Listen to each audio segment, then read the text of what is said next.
Friends, did you know that our country is fighting in a world war? It's not as flashy and thankfully not as bloody as World War I and World War II that came before, but it is just as global.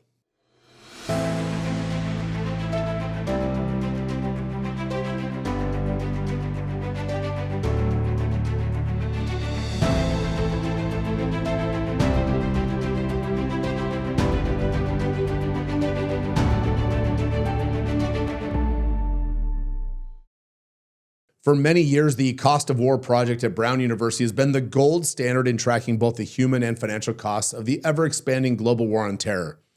This week, the project released a new report cataloging and describing the counterterrorism operations performed in just the last 3 years. Since Joe Biden was inaugurated in January of 2021, the United States has engaged in combat, launched drone strikes, patrolled borders, or conducted training of foreign militaries in 78 countries. Let me repeat that. 78 countries. If it's been a while since your 7th grade geography lesson, there are currently 193 countries that are recognized as voting members of the United Nations. And our government has a military footprint in over 40% of them. The list put together by the Cost of War project does not include forward deployments like Korea and Germany or Japan, or naval exercises in the Pacific or the Indian Ocean, or targeted propaganda campaigns, or even Joe Biden's gun-running operation in the Ukraine, where we also have some special forces on the ground. So we're still only looking at a fraction of our total global interventionism.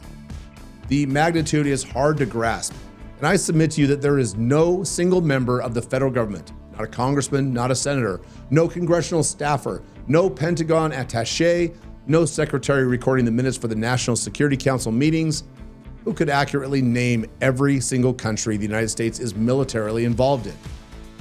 I wonder if the dysfunctional clown college currently occupying the White House could name any of them. 19 other nations. I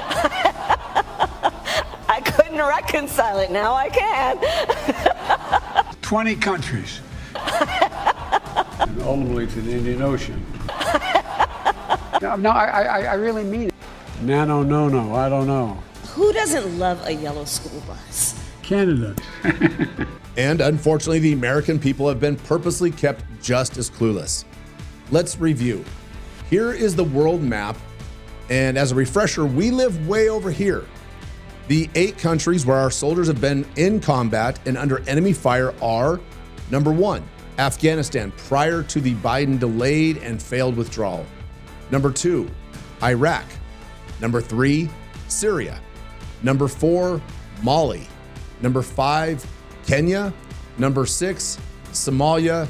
Number 7, Yemen. And number 8, the United Arab Emirates. Your congressman never voted for these wars. Your senators never debated these wars. These wars are unilateral. They're launched by presidents and maintained by a faceless and anonymous executive bureaucracy. The people's representatives are not only not consulted, they are flat out ignored. And that's because Joe Biden is relying on the 2001 authorization of use of military force, which was a blank check for endless war that subverted our Constitution. Over 88% of the members of Congress who voted to illegally give away their Article 1, Section 8 authority in 2001 have since left office. But more than 20 years later, that AUMF is still being used to justify war on multiple continents. The AUMF not only needs to be repealed, its precedent must be expunged.